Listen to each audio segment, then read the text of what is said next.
আসসালামু আলাইকুম সবাইকে।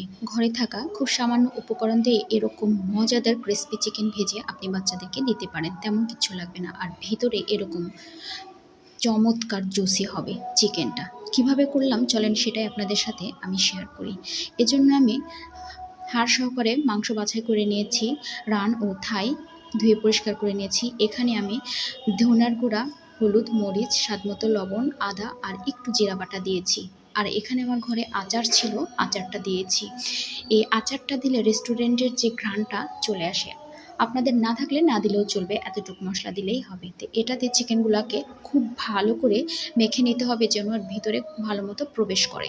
তো মাখা হয়ে গেলে এটাকে আমি আধা ঘন্টার জন্য ঢাকা দিয়ে দিব। আর এই সাইডে আমি এটাকে কোট করার জন্য এই যে এবার কোটিংটা রেডি করে নিব। তো এখানে আমি একটু হলুদ, মরিচ ও লবণ দিয়ে দিলাম। এটা না দিলেও চলবে, আপনারা না দিতে চাইলে না দিতে পারেন। তবে দিলে চিকেনের ওই যে কোয়েট করা হবে ওটা ভাজলে কালারটা খুব সুন্দর আসে।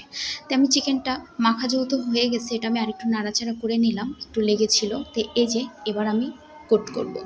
তো এখানে আমি 2 পিস চিকেন নিয়েছি। তো 2 পিস চিকেনকে আমি কোট করব, একটা একটা করে করব। যাই হোক আমি একটাকে রেখে দিলাম সাইডে। ঠিক এইভাবে আটা বা ময়দা যেটা থাক সেটা দিয়ে আপনারা কোট করতে পারেন। তো আমার ঘরে ময়দা ছিল না, আমি আটা দিয়েই কোট করছি। এই যে এভাবে কোট করে পানি দিয়ে একটু চুবিয়ে নিতে হবে। পানিতে ছেড়ে দিবেন না, তাহলে পানিটা বেশি ছোপ করে। তারপরে আবার দ্বিতীয়বার আমি এভাবে আবার আটা দিয়ে দিয়ে সুন্দর করে চেপে নিলাম। এই দেখেন, দিয়ে আমি আবারও পানিতে একটু চুবিয়ে নিব।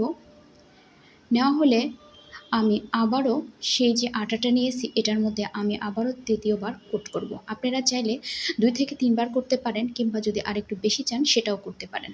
4 থেকে 5 বারও। এই যে আমার হয়ে গেছে, আমি আর কোট করব না। তো আমার এক পিস রেডি।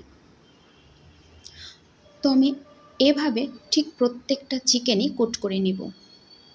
এই যে আরেকটা করতেছি। তো আমি যেহেতু একটা করে আপনাদেরকে দেখিয়েছি, এখন আমি সবগুলো করে নিয়ে আসব। ঠিক একই স্টাইলে আলতো হাতে চেপে চেপে কোট করতে হবে, খুব বেশি চাপাচাপি করা যাবে না। এই যে আমার কোটিং করা হয়ে গেছে, এখন আমার ভাজার পালা। তো আমি সাইডে তেল গরম করতে দিয়েছি। তেলটা গরম হয়েছে কি না সেটা চেক করে নিলাম। তেল গরম হয়েছে। এটা হাই হিটে ছাড়তে হবে, কারণ চিকেনগুলো দিলে হিটটা কিছুটা কমে আসে।